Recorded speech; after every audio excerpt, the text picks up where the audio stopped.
All right, Fun and Wear Cricket Podcast, back in a very familiar place to us on the show, the Pavilion at Lords. To be precise, we're in the Members Lounge, which is on level 3, right at the very top of the Pavilion. And sat opposite me is a bloke who's been spending time here for, well, I suppose it's probably half a century. Mike Gatting, welcome to the show. Thanks very much, Adam.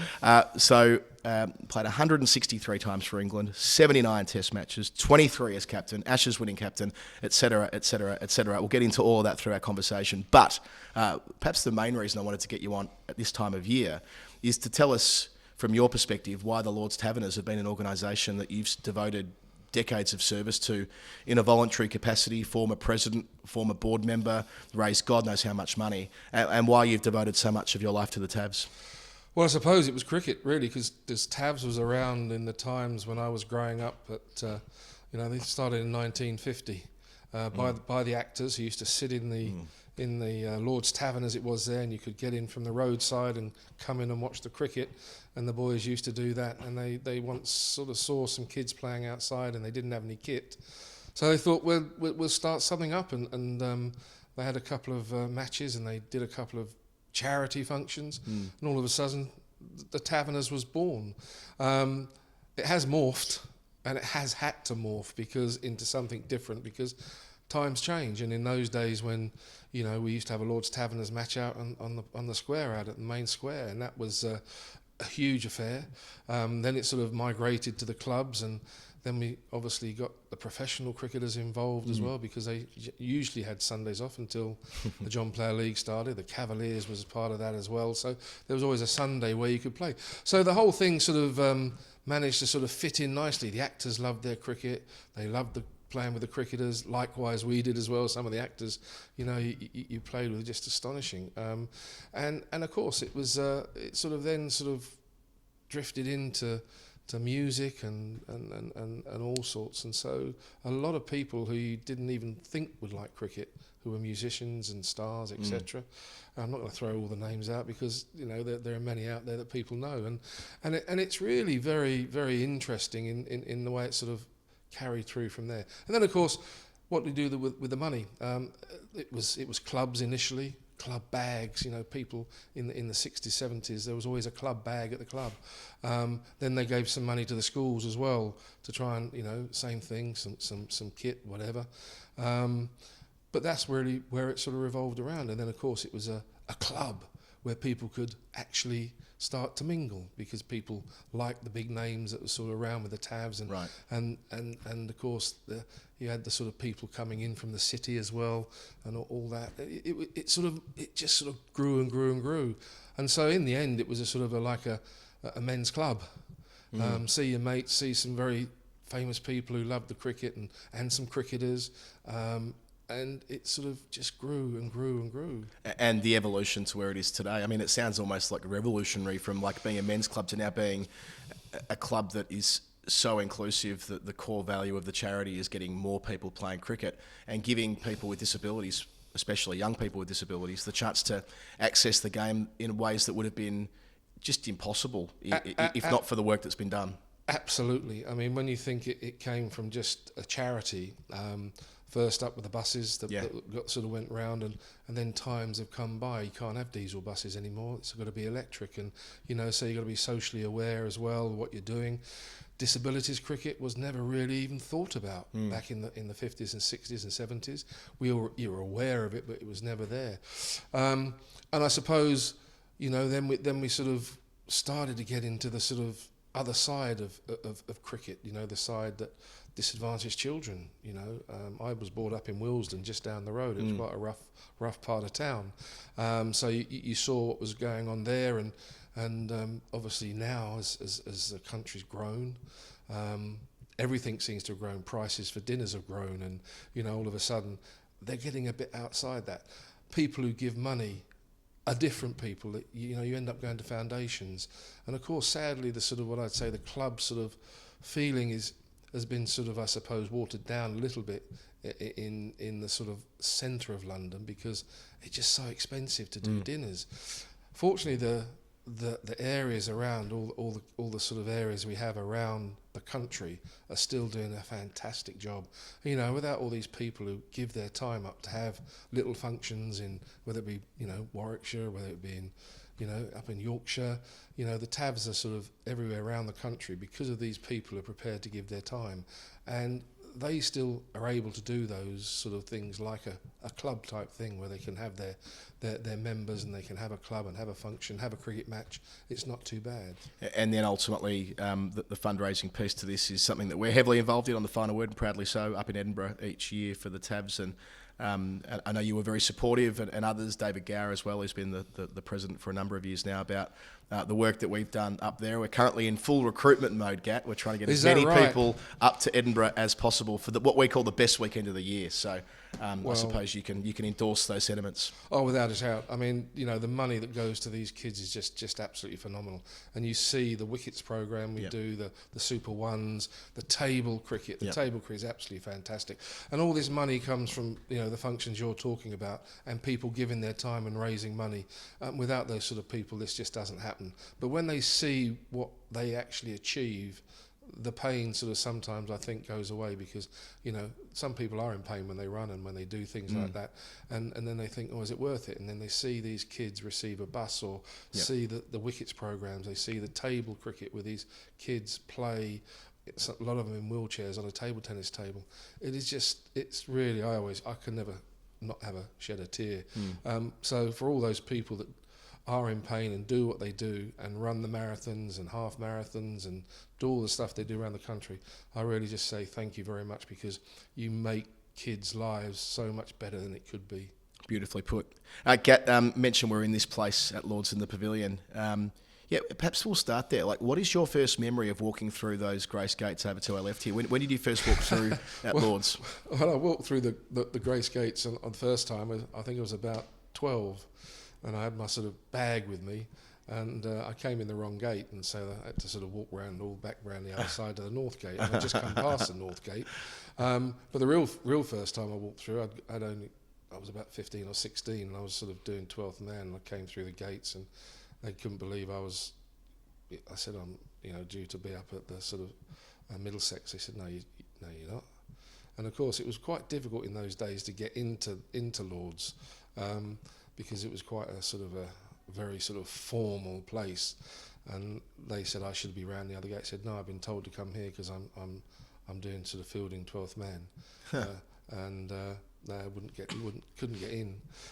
So getting to the Grace Gates, it was, again, because I was only lived sort of 4 or 5 miles down the road. I was sort of in between Wembley Stadium, which was 3 or 4 miles the other way, and here at Lords. So the two sort of number one grounds in the world for sport.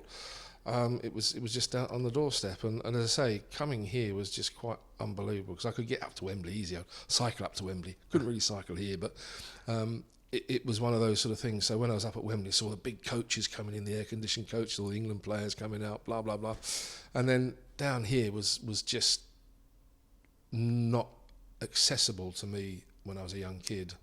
Interesting. So, like, even though there was that proximity, it was something about Lords didn't, at then, we're talking about, you know, over 50 years ago, didn't feel like a place that was welcoming to you, even though you were obviously an athlete of some repute as a teenager coming through. I didn't really think of it that way. Strangely enough, I really didn't think of it that way. I just thought it was a grown-ups place. Yep. It was a place you had to be a member. We knew that, and therefore, that's what really sort of hit me. Was it was a grown-ups place, and you had to be members, and I was probably still a bit too young. Yeah. That I never really thought it wasn't welcome or anything, so I'd never really been affected by it. Okay. So I did find out later on it was slightly difficult to get in, and it was very sort of rule structured. It was quite pedantic about things that were needed to be done, but I have to say now, sort of 50 years on, it's an amazingly different place. It is welcoming. The people here are so much different, and again, like the Taverners, it's morphed, unfortunately, because it had to. Yep. And it's a much better place to be in and out of, and certainly as a Middlesex player, feel a bit more of a part of. So you're here today in your Middlesex capacity, got your Middlesex tie on, which is what you've been, a club you've been associated with that whole time. But just go back one step before that, like your childhood in the game and how that intersected with football for you as well. Well, I suppose it started, my mum and dad did a second job. They had 2 young kids. My dad worked for a building, aeroplane, Hanley Pages in Cricklewood, just down the road from where we lived, and Mum used to work for Smith's Industry in Cricklewood, which made all the dials and that for the planes. So they met. Hanley Page had a sports ground, 2 young kids. We were brought up in a sports ground from the age of about 4, 5, 6, all the way through till 14 or 15, and so we always had loads of footballs or cricket bats or balls. It was tennis there as well. There was table tennis, there was bar billiard, darts, there was bowls, there was a sailing because it was right on the Whale Shark Reservoir in Hendon. And we had lots of grown-ups who would throw us balls, or we could play football behind the goals with loads of footballs because they had loads of stuff in those days. So that's where we sort of, I suppose, got our foundation. So we were always playing with people who are bigger and stronger than us. But we always had full-size bats and pads and that, so it was quite fun. And so I suppose, we were there every weekend and we watched a lot of the football, we watched a lot of games, learnt to score. And I played my first game of cricket at 9 for Hanley Pages because one of the guys didn't turn up after a Saturday night on the soz, and they were one short. So I just fielded at sort of fine leg as a 9-year-old, batted at number 11, didn't bowl, but sort of just made up the numbers, and it nearly caused a riot because we were playing a West Indies touring team or sort of roaming team, and they got sort of 250 on a Sunday afternoon, which was unheard of, and we were sort of 80 for 8 or 9, and I came to the crease with one of our good guys who was in there about 50 not out. He was a very good player, and the opening bowler was bowling. And of course I walked up and the pads were sort of up to my waist nearly and the bat was whatever it was, and he bowled a good length ball to me. Now a good length ball to a 9-year-old went straight past my nose, and my bloke up the other end said, "Come on, man," he said, "you don't need to do this." He said, "Man, if it's too hot in your kitchen, get out," sort of thing.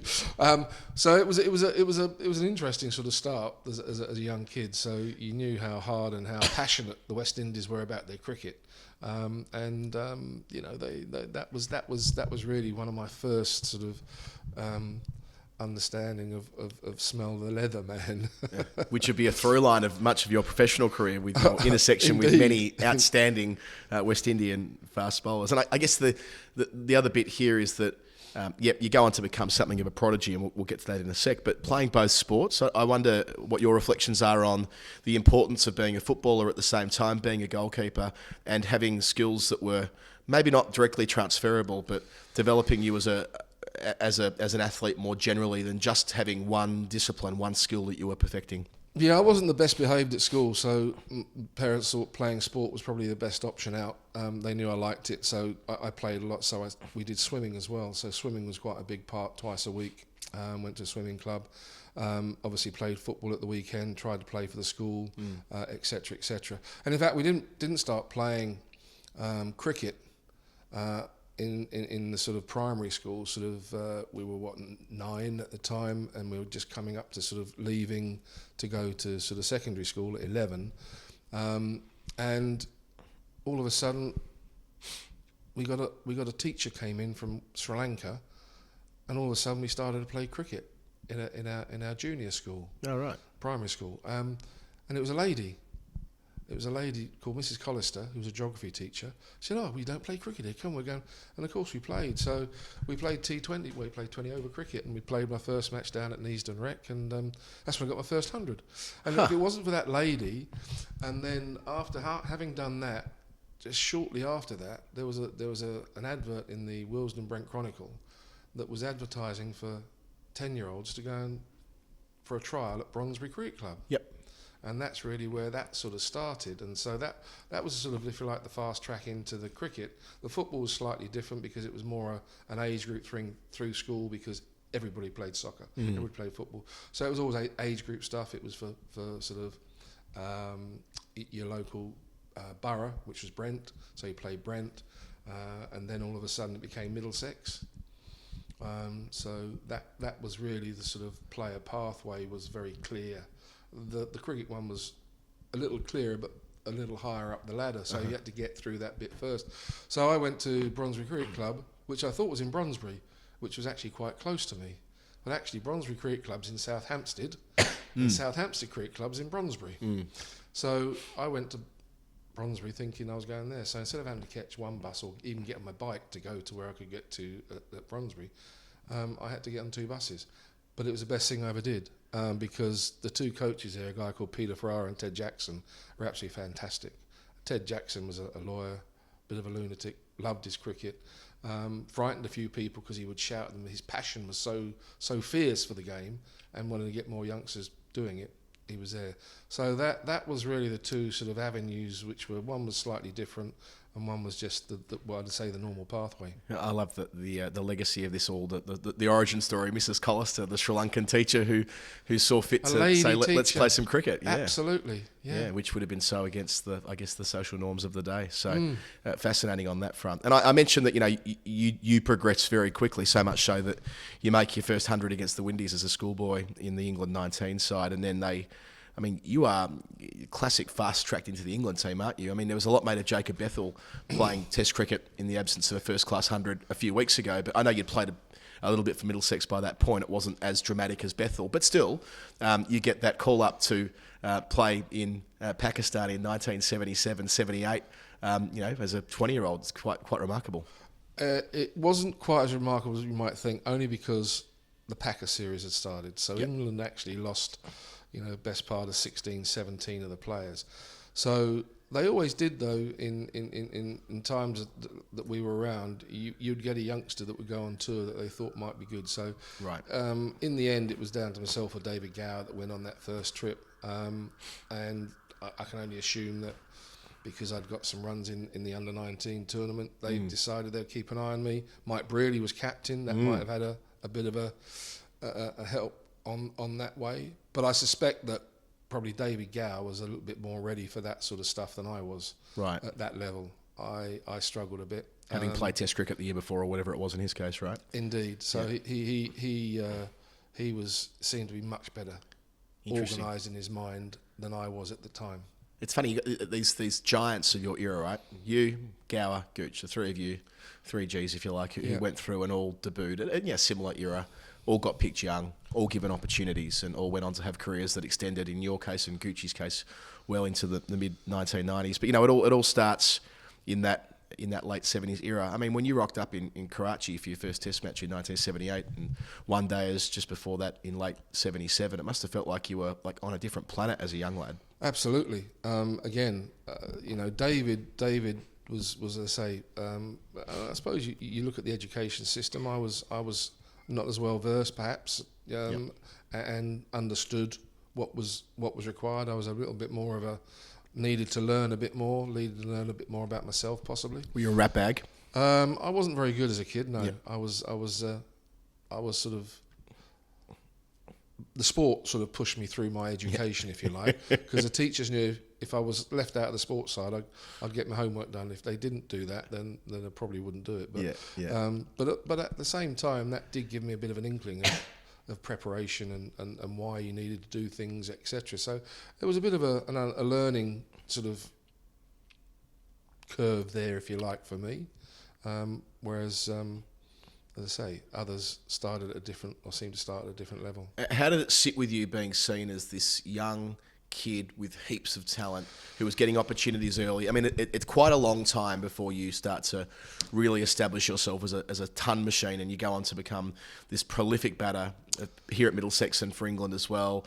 But in that in-betweeny bit, after you've been picked and you're kind of the youngest bloke in the team quite a lot of the time, how did you find that transition? I found it easier at Middlesex.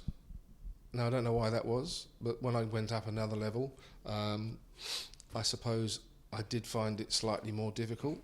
Now, whether that was because I needed to learn a bit more about myself and learn a bit more about anything else. At Middlesex, I felt more comfortable, and I think one of the things that I felt when I was in that team there, it was slightly different. It was a bit of there was a few cliques in the team, a lot of older boys, etc., etc. didn't really fit in as well as David did with Beefy, and Beefy was amazing, and so was David. I mean, they just seemed to just fly in there and off they went. I was slightly different character. One good thing for me, I hated losing. Probably didn't know how to cope with that a little bit as well as I might have done. But again, you know, it was a good trait to have, I suspect. But no, I found it a little more difficult. And the one thing I always felt that I'd like to have possibly been, because everybody's different, and I would somehow felt that if I was accepted a bit more, not that they were nasty to me, but it wasn't like you were in the Middlesex team where you'd grown up with the guys you were in there, like Ian Gould and Roland Butcher and all those guys. You came through the team, so you got into that team and you were part of it. And when you went to England, it was totally different. I mean, it was really sort of, it seemed almost like a distant sort of, you know. Whereas I think, again, going back to Beefy just got on with it. David just got on with it. I felt I just needed a bit more sort of, attention's a wrong word, just a bit of a feeling. And I always felt that if I ever got captain in a team, I'd make sure that the younger guy wasn't just left on his own almost, or not made to feel as comfortable, because I don't think those people understood. Everybody was different. They were just focused, and that's what you had to be, actually. It's more the modern approach, really, isn't it? That you see now with the way that cricket teams are run at the top level. There's much more of a sense that, you know, just because you're in this dressing room doesn't mean you're a clone of each other. Each player needs to be dealt with as a human being, as an individual, and needs different, you know, whereas Gower and, well, both of them perhaps being the extreme example, needing one thing or not needing much perhaps, you needing a bit more of that nurturing at the time, which would have done you an awful lot of good. Yeah, and I think it was quite interesting. I mean, even so, when I was captain of England, I mean, I said to Gladstone, small one day, I said, what field do you want, Gladdy? He said, you're asking me? I said, yeah. He said, oh. Well, it sounded like that he got told the field he was having and he had to bowl at it. Whereas I was offering him the sort of scenario of, you know, come on, you know what you're going to bowl. You know you're going to get him out. What do you want? Work on it together. Yeah, so as I say, everybody's different. And I suppose Brears was actually very good with that. And Brears was one that made me feel very much at home to start with. And at the same time, he did things that would be done maybe slightly different by other people. Whereas, and I remember here at Lord's, they came out after lunch one day and was probably having a snooze after a very heavy lunch at cover point. And Brears, you know, the game was sort of going. It's a 3-day game, remember, so you had to try and do things. And anyway, I was sort of obviously not looking as interested as I should have been. And Brears, instead of giving me a bollock, he said, "Oh, Gact," he said, "what field do you think we should have? Who should be bowling, do you think?" I look around, I mean, 19-year-old minding my own bit, or 18-year-old minding my own bit. And I didn't have an answer for him. And so Brear said, look, next time I ask you, I'd like an answer, you know, would you mind? And I thought from that, you know, the England captain is asking a 19-year-old what field, who should be bowling. I mean, this is just unbelievable. He's actually asked me. And that to me was quite, I suppose, a bit of a turning point in the fact that somebody was interested in what I thought, which again is part of that sort of understanding and making somebody feel comfortable, because he could have easily gave me a bollocking, but he didn't. What he did, he made me think about the game, so I was concentrating. So if he did ask me next time, I would have an opinion and not be worried about giving it to him. You know, he's given me sort of like an ability to be a grown up, and that was just amazing, without doing the other thing, which a lot of people have done, would just give you a straight out bollocking, pay attention, what bloody hell do you think you're doing, concentrate, which would have been totally the wrong way of doing it. So he understood possibly what I needed rather than what others might have done. Yeah, well, they say degree in people and Brearley and all the rest of it. And look, I suppose the intersection with you and Brearley, that, well, there are lots of them, but 81's an important one, that you'd had the experience against Australia in the 1980 centenary test out here, got a half century against so there was context to you playing them in 81, getting picked. But like having, I'm not saying you had a huge influence on the Botham's Ashes. No one would suggest that anyone other than Botham won that series with Willis at Leeds. But having a moment, it's Yallop, isn't it, the catch it? Yeah, short leg. Like having a moment when Willis was winning the most remarkable Test match perhaps in the history of Test cricket for Absolutely. England, and you being able to influence the game as a young lad in the field, not under the lid at that point, because when no lids were there, but being able to take a stunning, whether you had a lid on, a stunning diving catch in close under the lid, and being able to make your presence felt in a series, in a match that goes down as an all timer. Yeah, I mean, it was a fascinating series because I mean, they were all low scoring matches, most of them. I mean, I didn't think the pitches were that bad. I'm not sure whether it was the batting was that bad or whether some pretty good fast bowling. Good. Yeah, I think probably the bowling. Alderman, Lilly, both indeed, of them, and Willis. I remember playing the first because Rodney Hogg as well. Hoggy, gee, but he was a fantastic bowler, and he had a wonderful series that year. But I remember first Test match at it was part of Beefy's sort of, if you like. Let's say being relieved, being resigning as captain, etc. After the match here, but the first Test match was just green. I mean, and we were winning the Test match, and sadly Paul Downton dropped Alan Border, and you could see Beefy. He just played sort of 10 matches against the West Indies and hadn't won one, and then all of a sudden you come to play West Indies, Australia, first Test match, looking at like we might win it, and poor old Nobby drops a catch, and AB ends up getting the runs, and we lose. I don't think there was a 50 scored in that match. I remember hanging around for quite some time, both innings, I think, but I mean certainly the first one, and it looked like it was going to be like that. And then the second one here, when Beefy sort of got his pair and resigned as captain, and then the sort of Mike Brearley, and I remember being up at Headingley and literally bowling in the nets, because I was obviously bowling. Spent more time bowling at Jeffrey. He will bowl Gat. I like the little away swingers. Come on, bowl at me. And he was, So anyway, Beefy was having a net, and I was bowling, and Breers sort of said to Beefy, he said, how are you feeling? I've just asked for a replacement all rounder just in case you weren't sort of ready to do it. He said, Breers, you're nearly a replacement captain if you don't pick me for this Test match, because you'll be hanging off that balcony up there.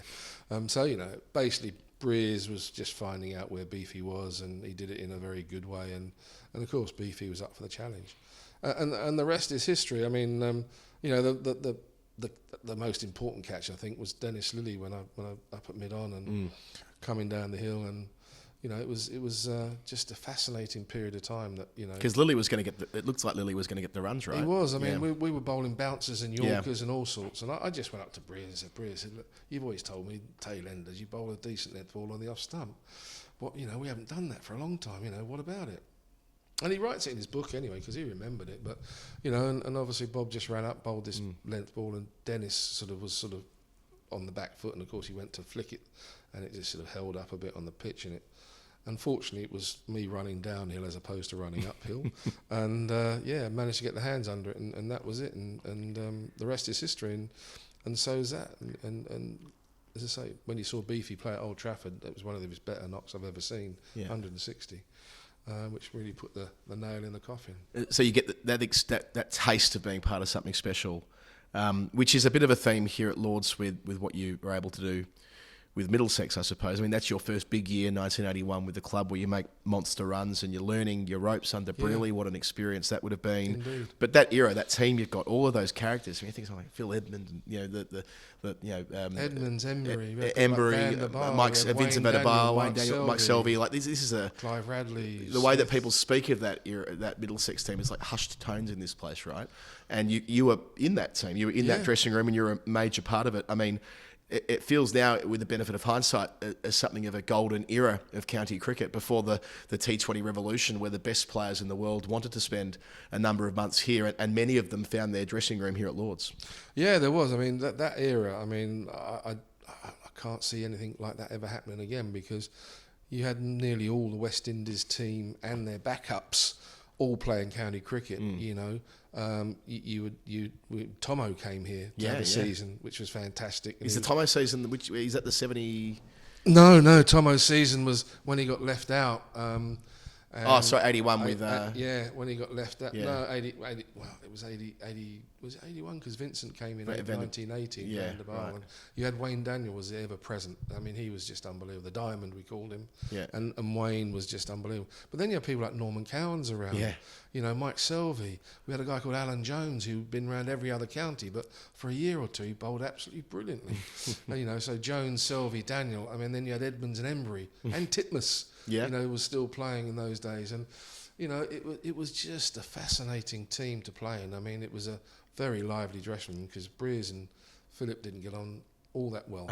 But it was, when we walked over that line, everybody wanted to win. And, you know, for I suppose we had a coach who should be given credit here, Don Bennett, who managed to find people over that sort of period of 15, 20 years when we were sort of strong. But we had two captains for 25 years. Now that says a lot to me. That, you know, you've got a good culture, you've got good things going through, and we managed to retain that. And people, when they came in, knew what they had to do. People like Ramps when he came in, or Gus, or, you know, Neil Williams, Wilf Slack.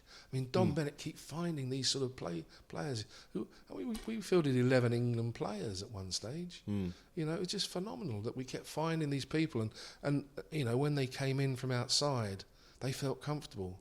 You know, that people like Ramps are in awe of it, of course. But I mean, you know, for a 16, 17-year-old to walk out a cup final, get 50 and win against Worcester, absolutely incredible. And so, you know, the sort of strength was all the way through down into the second team. So when we lose in 4 or 5 players, you had Roland Butcher coming up, you had Paul Weeks, you had Williams, you had Slack, and then they eventually got in the team. And, you know, there were lots of other good players we had to send away because we didn't have room for them. So you're part of this juggernaut here, heaps of team success across the formats. You're this ton machine. It's ridiculous. I had to look at the stats before we sat down today. I mean, your 82, 83, 84 is just out of control. You hit, gosh, it must be 20 centuries in 3 years. There must be the better part of 6,000 runs there. You're a member of the Wisden Five. You're averaging in the 70s. I mean, they're crazy numbers, right? You've hit that point in your career. You're an international. You're playing for England. You've gone through the tough bit at the start. You've come out the other side of it. But the one thing missing through all of this, when you're dominating, is the Test 100 that you hadn't hit yet, right? Which everyone, I suppose, was fixated on, that you hadn't yet quite converted as an England player.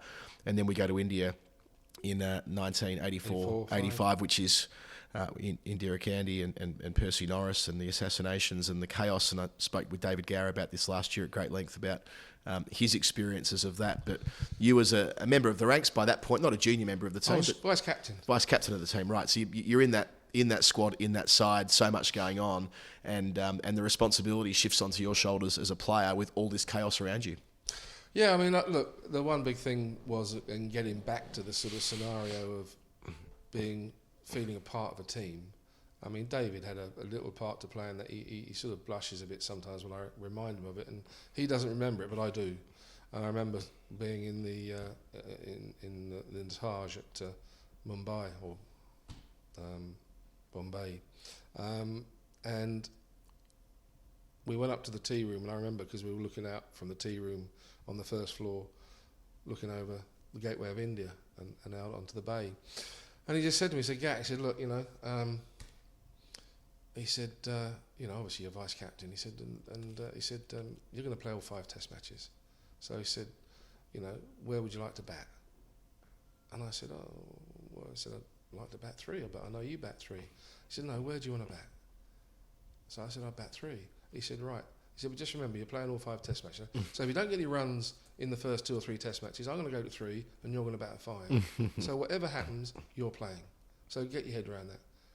And that from there on in was basically, I suppose, just tipped the scale from being another tour where I do a little bit but not enough really, and as to go in the other way and actually taking the form that I had with Middlesex into the England arena. In an incredibly famous England victory away from home, right? I mean, you get the first 100, you finally break the bank, break the back of it at Mumbai. And then go on to make the massive double at Chennai, batting with Foxy for a couple of days. Foxy Fowler, where you both make doubles and so on. I think the only time in Test history where two have done. It was the first time ever, but it's happened since. Happened since, right? Yeah. But nevertheless, so there's this watershed moment. You're front and centre. You're the most important player in the series where England have won in India, in terms of the runs you accumulated, averaging, again, astronomical numbers on that front. How satisfying was that for you, that you were able to sort of take the show on the road and translate what you were doing here at Lord's in a very different setting and contributing to very important results for your country? I think basically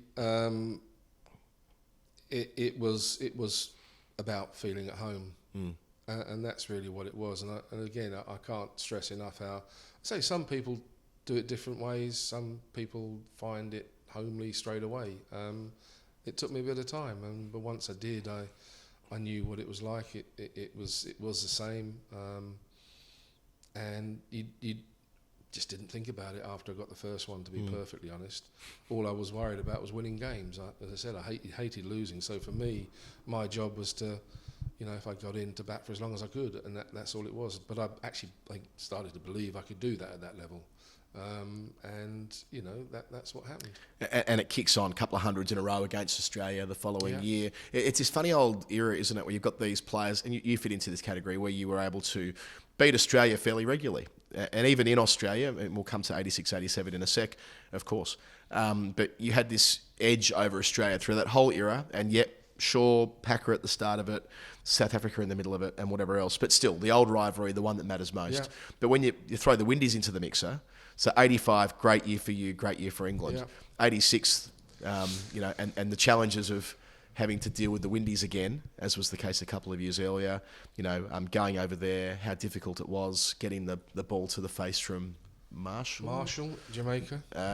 Over there. I mean, talk us through the difference in degree of difficulty of beating Australia, who were the arch nemesis, and then fronting up against the Windies, who had an all-time attack.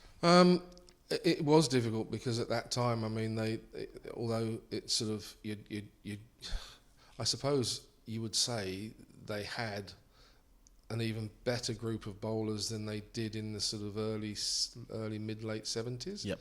Because you always had someone like Van Holder around, or you had Collis King or whatever. But then when we sort of were playing, you had sort of, for example, at Jamaica in that match, they had Patterson, Holding, Marshall and Garner. Good luck. But with another 10 sitting behind them who could have easily got in and performed as well and as quickly.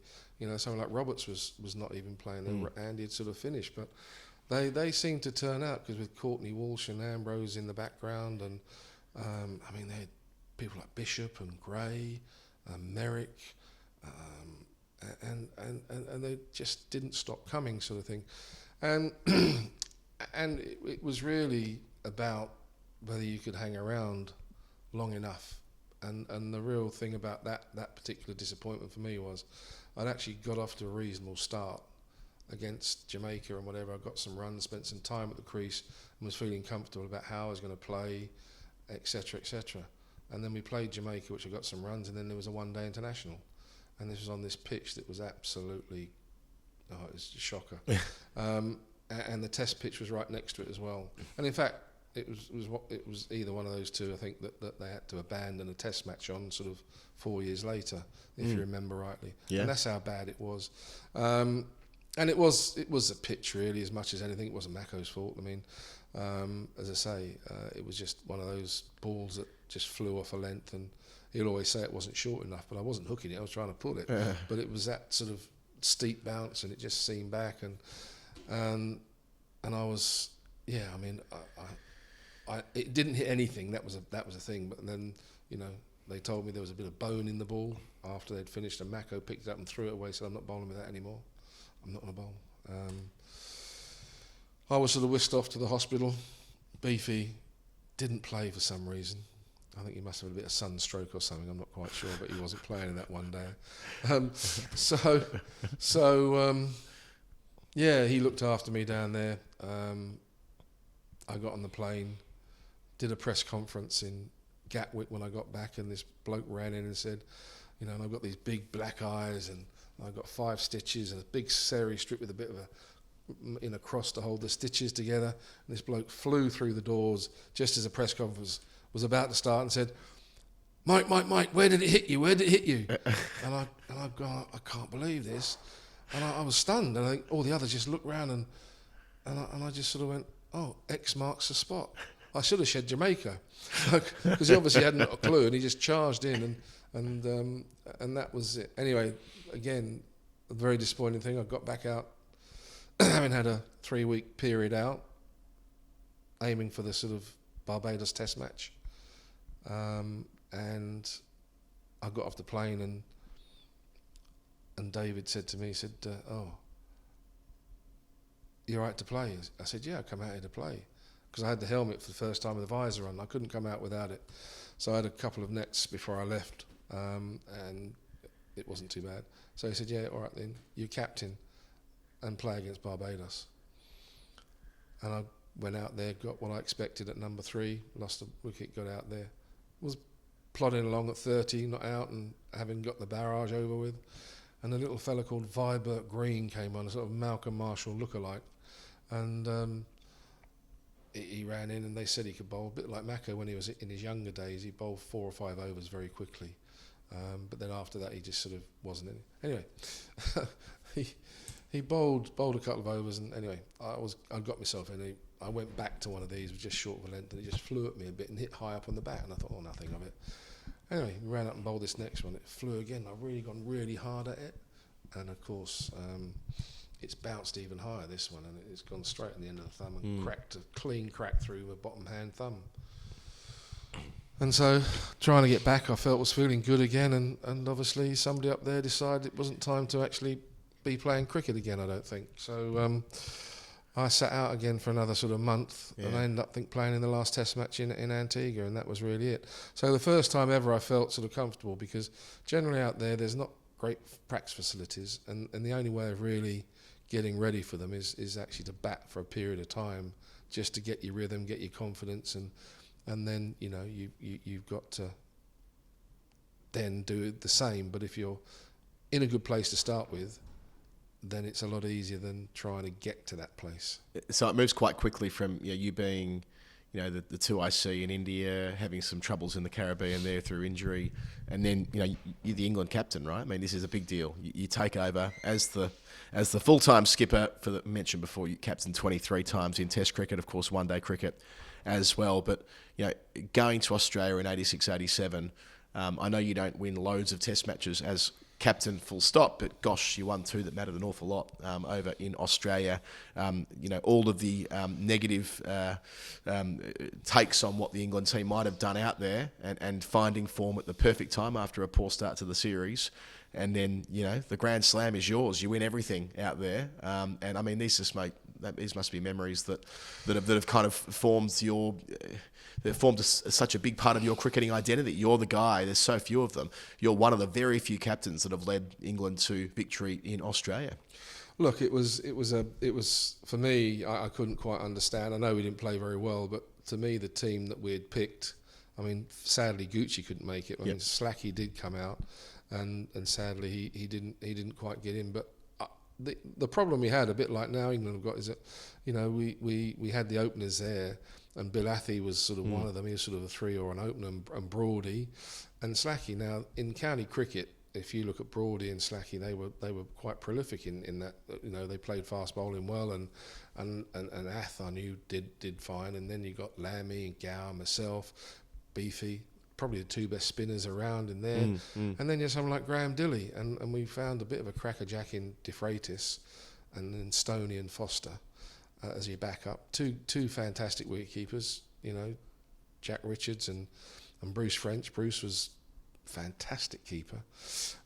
So to me, when somebody said it was the worst team that have left the shores, I was a bit sort of nonplussed really. I know Jono was Martin Johnson was trying to make a point, and we haven't played very well, to be fair.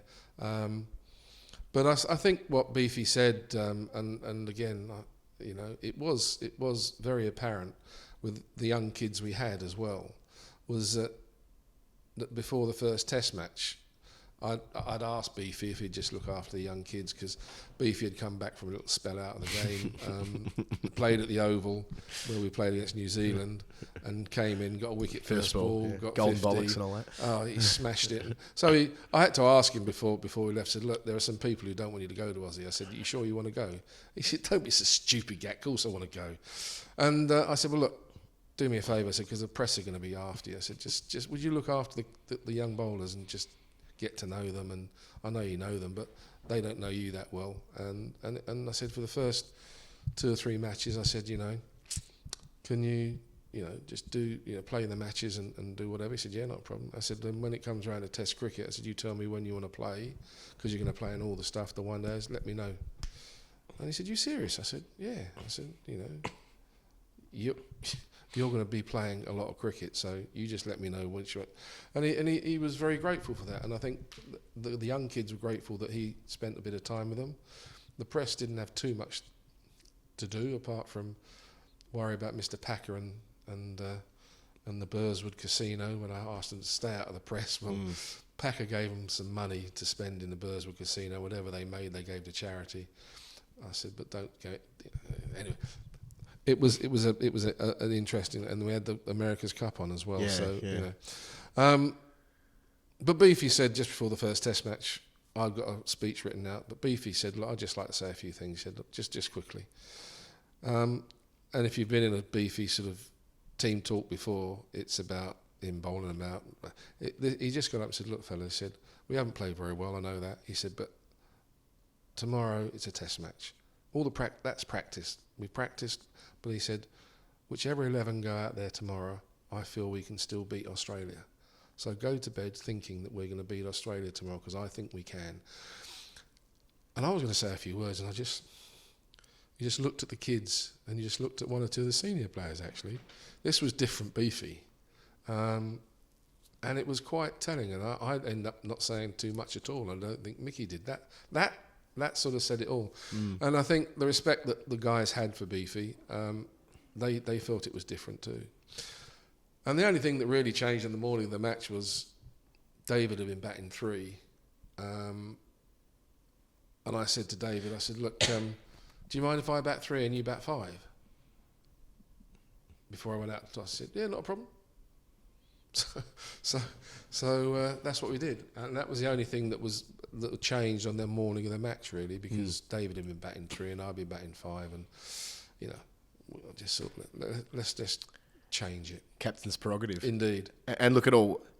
Again, it kind of goes down as, for the rest of your life, you will be introduced the way that I just said it then, right? The bloke who led England to victory. There's so few of you, right? Illingworth in 70-71, and you in 86-87, and then what next? Strauss. Cool. It's a pretty small. Well, in terms of winning in Australia, that was captain. It's a pretty small. It's pretty small list since the war, isn't it? But the thing about that was it was always just remarkable when you look at what happens now. Is that we were there 4.5 months. We played the Perth Challenge as well, which was against West Indies, Pakistan, obviously Australia ourselves, and then we had to play obviously Australia, West Indies again in the World Series, and we had 16 players. And the fascinating thing we had about, 20 odd internal flights or something, and it was just phenomenal that we had just 16 players and we got through. Having said that, had we not, having won the first match at Melbourne, we had to play the second one at Sydney, and we only got about 180. Had we not won that one at Sydney somehow, I don't think we'd have had 11 fit players to go out to Melbourne to play the decider. But just all credit to everybody. I mean, everybody played their part because they had to, and it was always going to be the case. We've got a habit on this show of not asking the obvious question. For example, never asked Nasser about bowling at Brisbane. That's one. So I'm not even going to bother dealing with the reverse sweep in the World Cup final, because that's been done to death. And the fact that you still get grilled for that is preposterous, given that now the way the game's changed. But I think the through line from that to when you have some challenges as captain is to do with quite a ferocious media environment, right? Like at the time when you're captain, it's the zenith of, I guess, red top coverage of the England team, and the way. Absolutely. So the Shaka Rana affair, air quotes. Where you're sort of forced to apologise after getting stuck into an umpire. For those who haven't seen it, or haven't read about it, it's a well documented farrago from the '87 trip.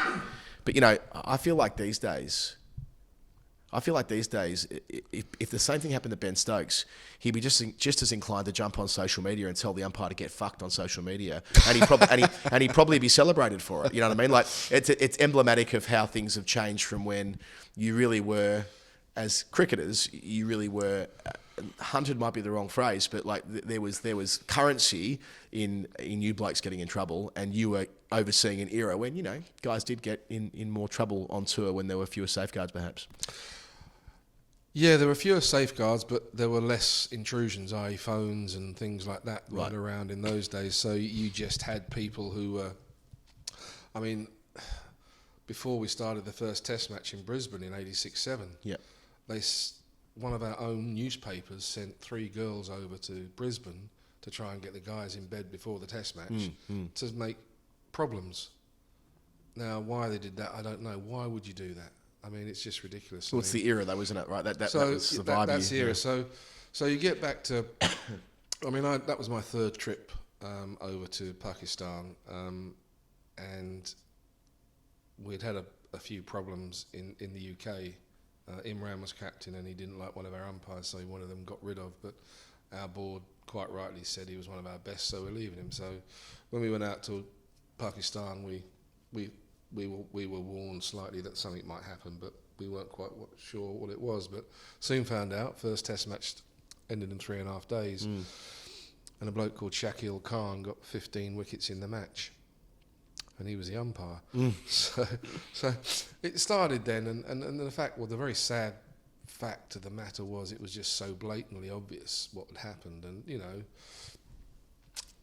even the press couldn't criticise us too much because they could see on TV and they could see what had gone on, and it was difficult to get stuck into us too much. We didn't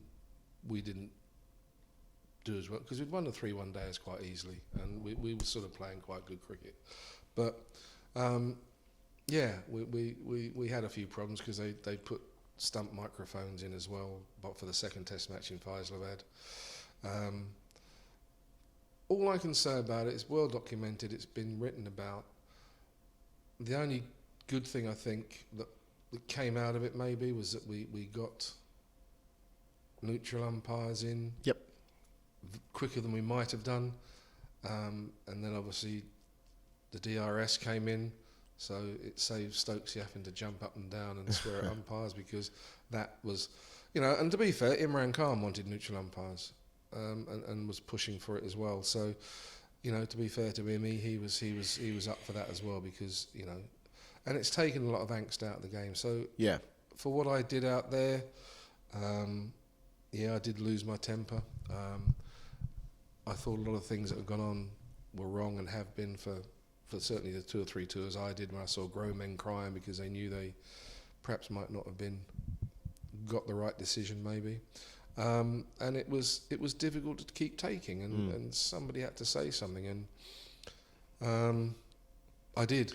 It was probably wrong, because you always told kids not to argue the umpires and get on with it, but when it gets to a stage where it's quite bad, I did what I did. It wasn't great, but as I say, I hope if anything, it helped the game, because we don't have anywhere near as amount of angst as we used to have about your umpire's this, your umpire's that.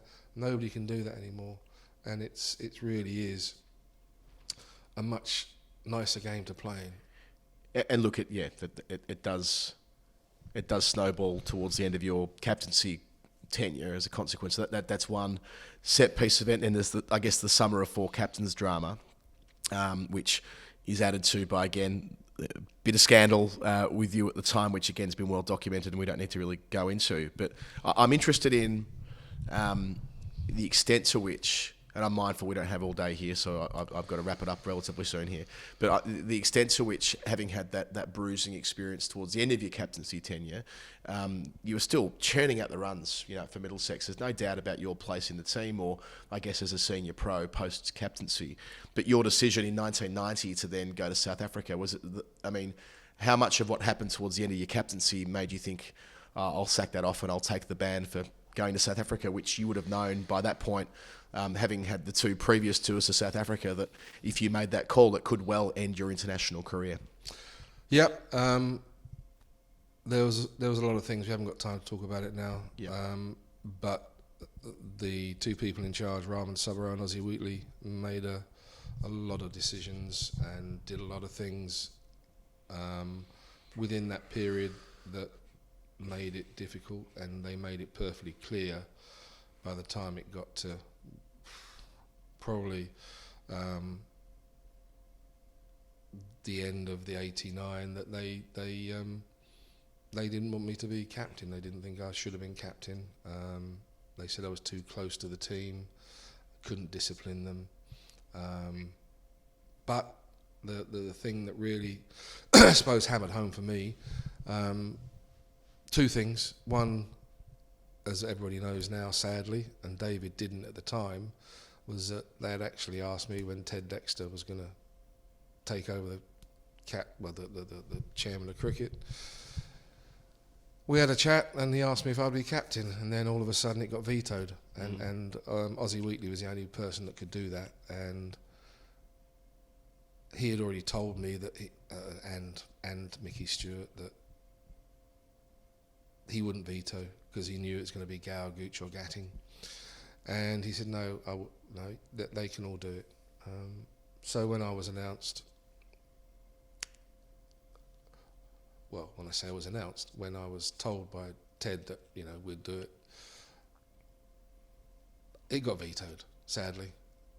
David had a horrible series against Australia. They played rather well. We didn't play as well as we might. Got to the Oval, they had a meeting. They asked me if I'd go to the West Indies as captain.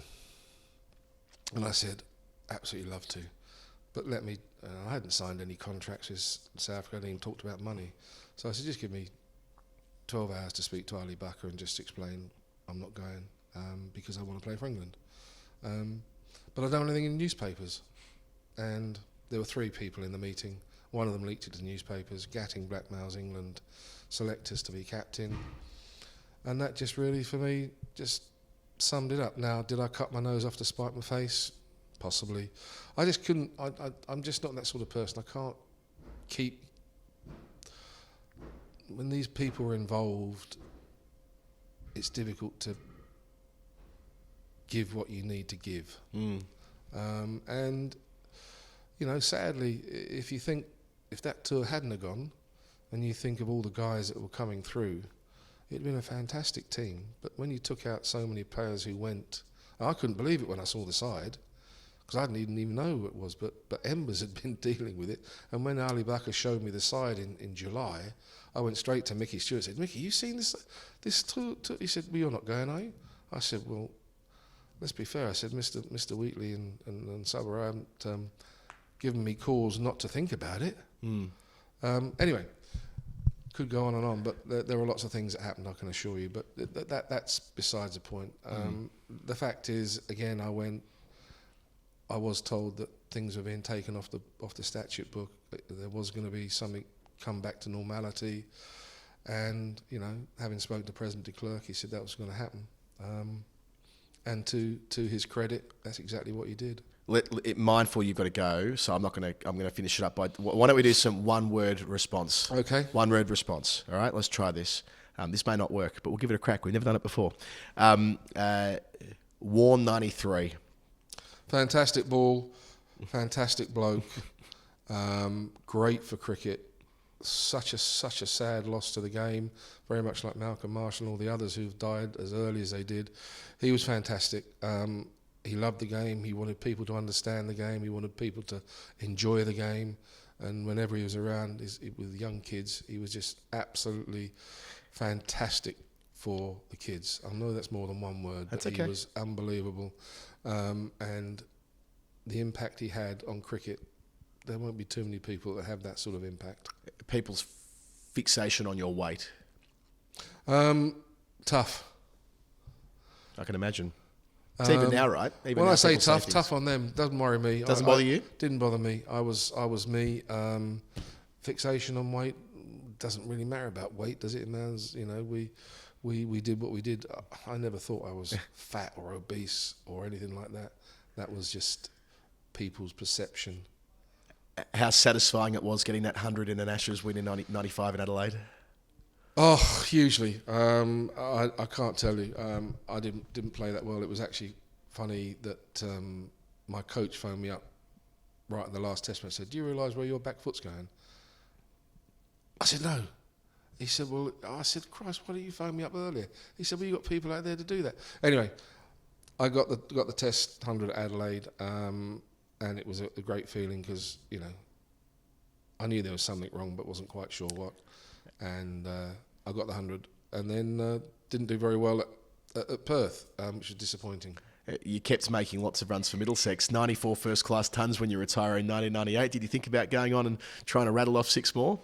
Yeah, sadly an Australian stopped me. We had a coach over here. I didn't realise that. John Buchanan sacked you, did he? No, John didn't sack me, no. But he made it very difficult for me. Oh, I didn't know He that. actually accused me of not having my heart in Middlesex. Big call. Big call. Given you captain the club So yeah, he didn't want me. He wanted me to open in 4-day cricket. He didn't want me to play any 1-day cricket. So basically, I just said, well, if that's the case, if I can't play, I said, if somebody's gonna score more runs than me, fine, I don't mind. But you know, don't just say I can't do this and I can't do that. If I can still get runs, that's what you do. Anyway, I decided that I was going to retire. Anyway, in the end, people decided that John wasn't going to be coach. And you did instead. And that starts I didn't want to do that, but having announced my retirement, they didn't tell me till obviously a month down the line that John, because I felt I could have done another 2 seasons. Yeah. But the reason I didn't, because I wasn't enjoying it under John, because Right. he wasn't allowing me to play. I was just doing bits and pieces. And I was opening with Justin Langer. We put on a record partnership for Middlesex, which has been broken recently. But you know, that was just I didn't really want to captain the first team either. But people said you've got to. I said no. They know me too well. I want to go down the second team, but it didn't work out. Anyway. I mean, needless to say, as I wrap this up, your commitment to Middlesex and MCC and everything you do here at Lords is so considerable. I mean, the fact that you're still off to a Middlesex board meeting. Yeah, now. it's probably the last but one because I've got to come off the board. Off the board. I mean, you know, president of MCC during the 200th anniversary year here at the ground. What a time to do that. Served as the chair of the World Cricket Committee. A shame we don't get to get into that today, but I know we've celebrated your strident positions that you took when you were chair of that committee for a lengthy period of time. And what I love perhaps most is that you still, for a long time, played club cricket. You know, you still umpire our Tavs games. You're playing third team cricket for a long period of time as well. I was afterwards with my kids. Yeah, I mean, it's an emblem of your passion and your dedication to the game has never faded. No, I still love it. Mike Gatting, outstanding guest. Thank you so much for everything you've done in cricket and for supporting what you do with the Tabs and for being with us today, Lords. Pleasure, Cheers.